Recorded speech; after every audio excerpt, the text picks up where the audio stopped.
నాయకుడంటే నిలువెత్తు రూపం నువ్వన్నా, నలుగురు బాగుంటే చాలు అనుకున్నా. పని చేసే మనిషివి నువ్వు, పదవులతో పని లేదు.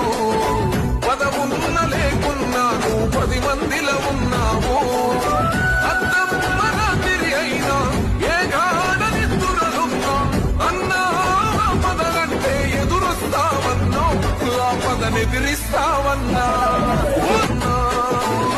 పని చేసే మనిషివి నువ్వు, పదవులతో పని లేదు. పదవున్న లేకున్నా నువ్వు 10 మందిలో ఉన్నావు. అద్దమ్మ రాత్రి అయినా ఏ గాడని దురలున్నా అన్నా, పదలంటే ఎదురొస్తావన్నా, ఆ పదనెదిరిస్తావన్నా. నాయకుడంటే నిలువెత్తు రూపం నువ్వన్నా.